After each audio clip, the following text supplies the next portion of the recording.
high advanced CPT class, I want to take some time here at the end to go through some real life outpatient coding. I did outpatient coding for 12 years for several different clinics. I was based at one clinic, but it was all sent to me from the other clinics. And I have some real life notes that I brought in. As you can see, they're old.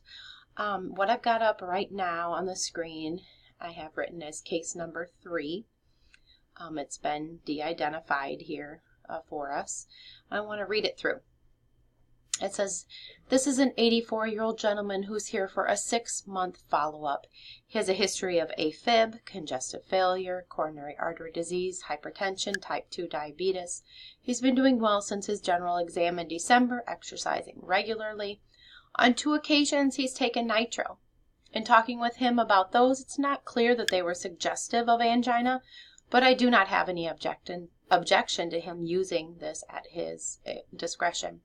He continues to exercise regularly. He goes for a walk 3 times a week.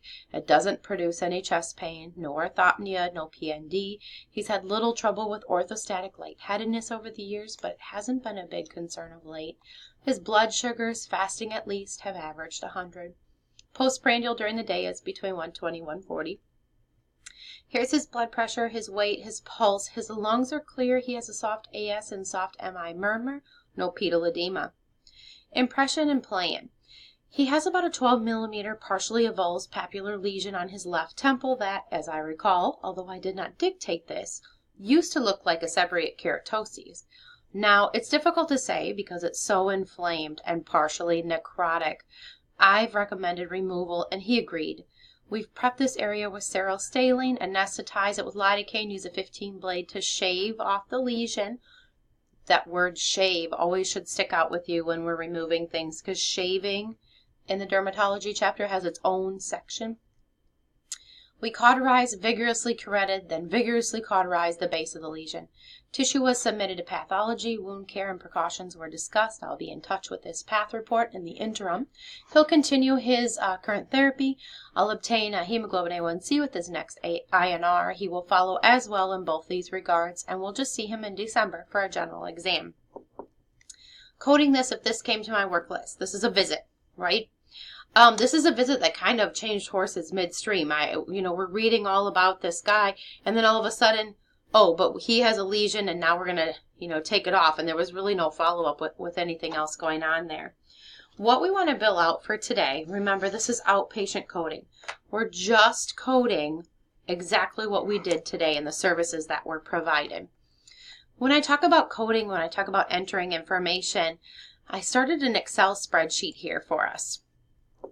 I think very much in an Excel spreadsheet when I tried to describe how it works in the real world when you're out there coding.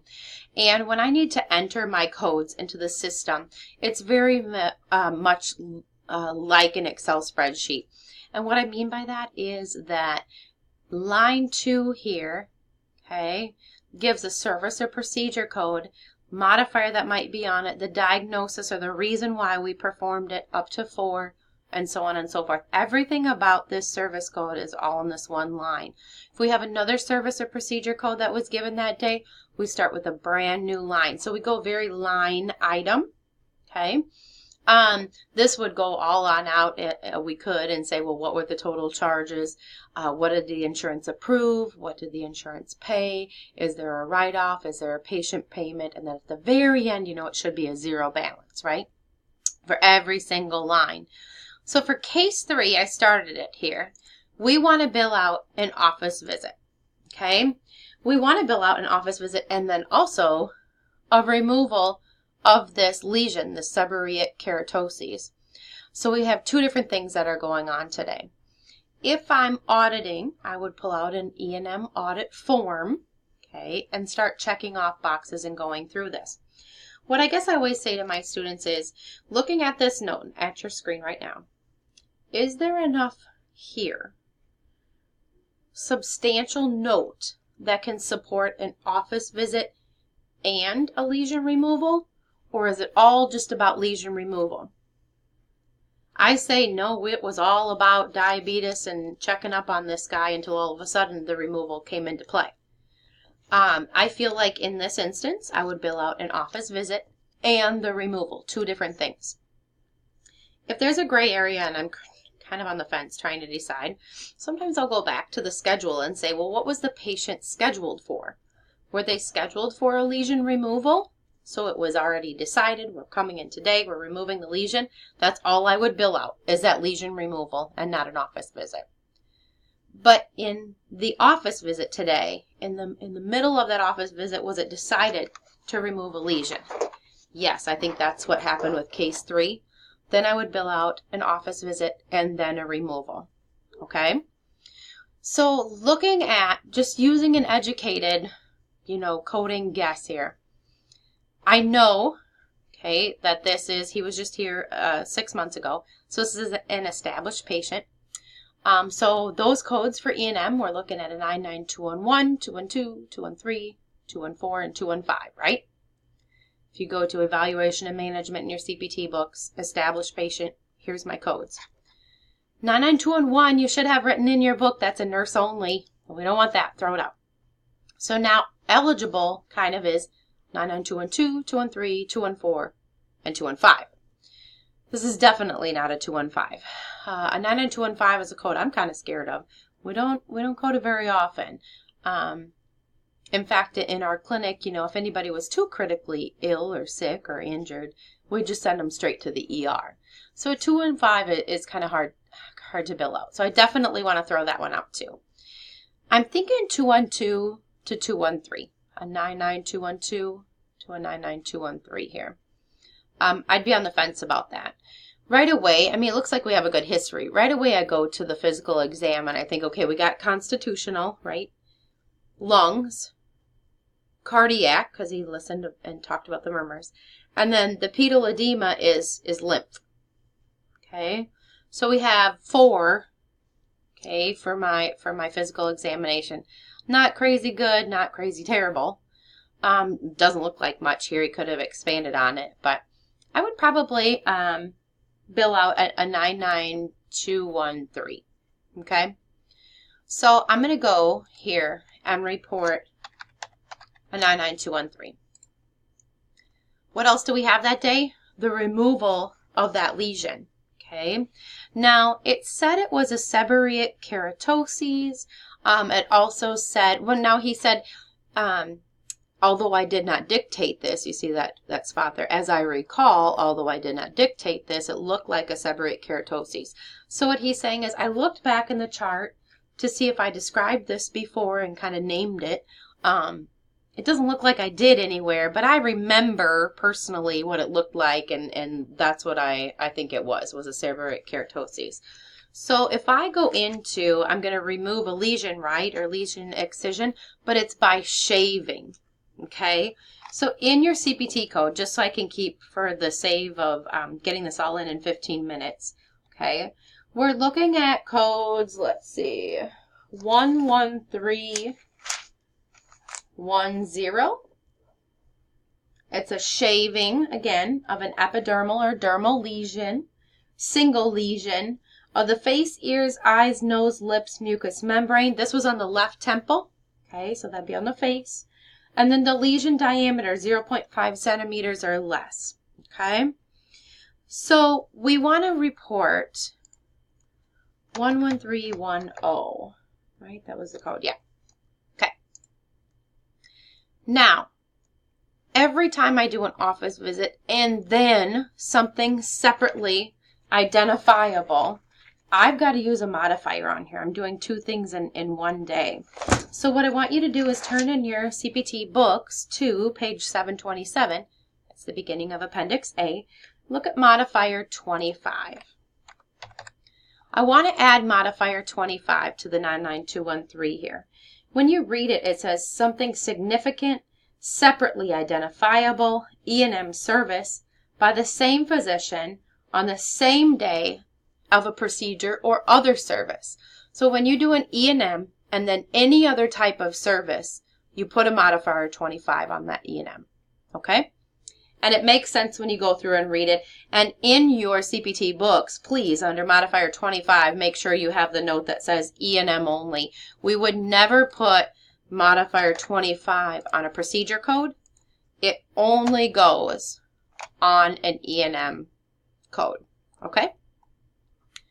Going back to the note, I need some diagnoses here. This is DX1 or diagnosis 1, 2, 3, 4, okay, however many we need.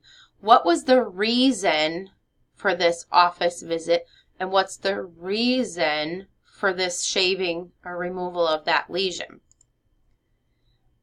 When I'm looking for the reason for the office visit bit, basically, they talked about all these things that he has in that first line: AFib, congestive heart failure, coronary artery disease, hypertension, type 2 diabetes. I could list all of those, but this is outpatient coding. I want to know exactly what was addressed today, and I don't give a rip about any of that other stuff. Okay, that's the difference between outpatient versus inpatient. I just want to know the real reason for the occasion today. Okay? They talked about, let's see, right in this area, he talked about the nitro. Okay? It was suggestive of angina, but it's not clear. Okay? They didn't really know. So I definitely don't want to use the code angina. Okay?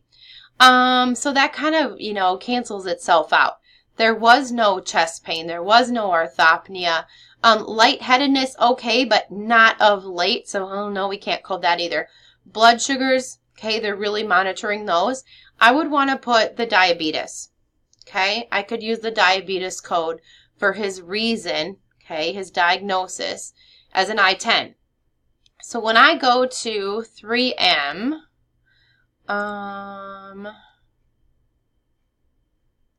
I want to cancel this out and start over. Just looking these up. This was a male, and I believe he was, 84? And I just want to use my code finder to find these I-10 codes.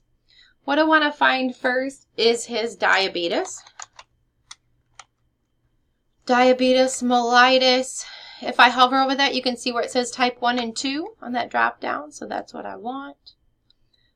With a complication, no. I just want type 2. So I click that. There is no complication. So I click that. And then, is there any medicines? It doesn't really talk about it. So I'm just going to go to do not wish or already coded. Okay. Yes, that's the code I want. E119, type 2 diabetes without complication. I'm going to put E119 in that box. Okay, that's the reason for my visit today. What's the reason for the shaving of that lesion? What's the diagnosis, or what was that lesion? We're going to use seborrheic keratosis. He did name it that. He couldn't really decide on anything else. So I would go back to 3M and start keratosis.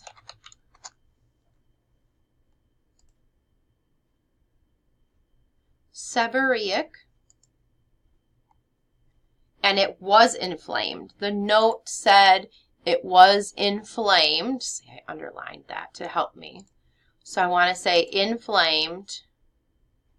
Yes, I'm clicking at my clicker. Don't wish to or already coded. I'm just kind of done. And here's my L820. So I would use L820 in my diagnosis area there. Now, they did talk about that lesion in the office visit. It's not wrong if I want to add that in here as well. It's totally fine. It was addressed as part of the office visit and then switched to a removal of it. That's totally fine. If half of you did that and half of you didn't, doesn't matter either way. You're all just fine. That's with coding. There's a little bit of give there, so we're all good.